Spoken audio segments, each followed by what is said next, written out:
The interstate system was designed for cars to travel at the fastest speed possible while keeping the transportation process as safe and efficient as possible. This has resulted in two different situations. On one hand, rural western states with long flat interstates will have very high posted speed limits, up to 80 miles per hour. In fact, on a state freeway in Texas, it gets as high as 85 miles per hour.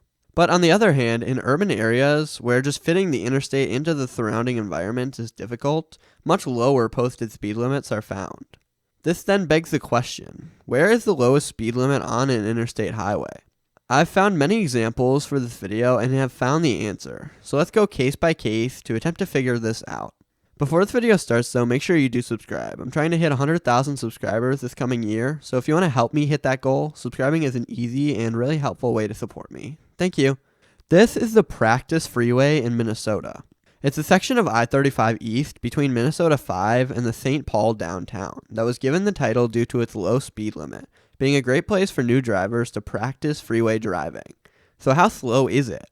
Well, the posted speed limit for the 4-mile section is 45 miles per hour. It's not known for drivers going way over the speed limit either, so it's a great place to take it at your own pace and move a bit slower than you would on a highway in Montana. This is one of the few interstates in the country that hold a 45 mile per hour speed limit, but they're all for very limited stretches. Mostly, you're going to see highways in the country with limits ranging from 55 to 80, depending on where it is. Generally, the Northeast is where you're going to see the lower speed limits, but in urban area, it's all similar due to the higher traffic volumes and winding routings. Moving on with the 45 mile per hour speed limit, it's also found on I-395 in Washington, D.C. at the tunnel under Capitol Hill. This is radar enforced as well, so I've been told it's an especially difficult stretch for drivers. Another spot where this is found is the Mackinac Bridge on I-75 in Michigan, which starts our trend of these speed limits being found in smaller stretches with unique situations. Over the bridge, the highway is hardly even divided and is arguably up to interstate standards as well, so they're pushing it. Another thing that can be mentioned on the Mackinac Bridge is the speed limit for loaded trucks. Though this doesn't count for a slow interstate since it's for specific vehicles, the speed limit for these loaded trucks is just 20 miles per hour, which becomes very difficult and disruptive for other vehicles that are going over double the speed. Next up, we move to Boston, Massachusetts for I-93 in the city's downtown. So here, the interstate tunnels under the entire downtown on the South Station Tunnel. This was constructed with the famous Big Dig project that completely redefined the city's downtown freeway layout, tunneling multiple new highways down and removing a large viaduct that was formerly there. Now, the new South Station Tunnel has a 45 mile per hour speed limit, being a relatively thin tunnel with a high traffic volume. This isn't a knock to the Big Dig project at all though. Originally, I believe the Central Artery was the same speed limit or something similar, being limited due to its high traffic and dated quality, which led it to be quite a risky option for getting through the downtown. Anyway, this shows the Big Dig didn't slow traffic down at all or force the limit to be lower. It simply changed things up. One more instance I wanted to talk about is I-35 in Kansas City, Missouri. So the city's downtown is sort of built on a hill with the Missouri River below. This leads to a large ledge along the edge of the Central Business District area, and this is where I-35 is found. It goes right along the slope and uses the more empty and steep area to fit its way through. But this then forced the design of the Monarch Highway to be quite intricate, with no shoulders and very little room to work with as it curves its way through the area. Therefore, the speed limit was set to 45, being one more example of this seen throughout the country. Now, I'm sure there are more where that came from, but continuing to even lower speeds, I thought about some interstates that were built differently to see if maybe that would be where we'd find a lower number. That brought me to Interstate 180 in Cheyenne, Wyoming. This interstate doesn't follow any of the rules, simply being an important arterial route for the city.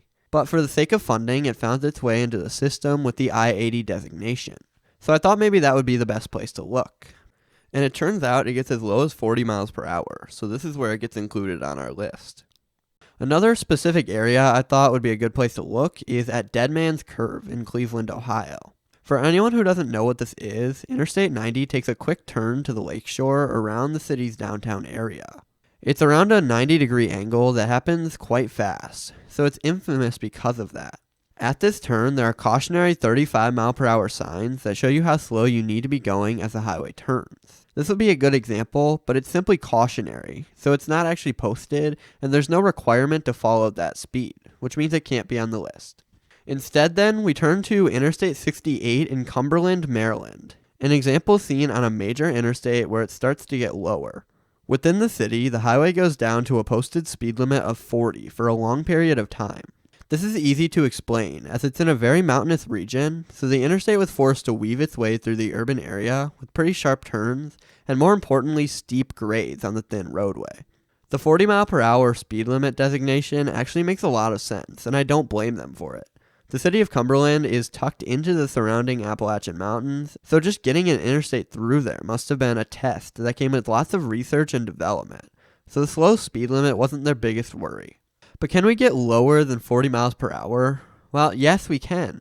If we move to New Jersey, we find the interchange between Interstate 76 and Interstate 295 near Camden and Belmar in the Philadelphia metropolitan area.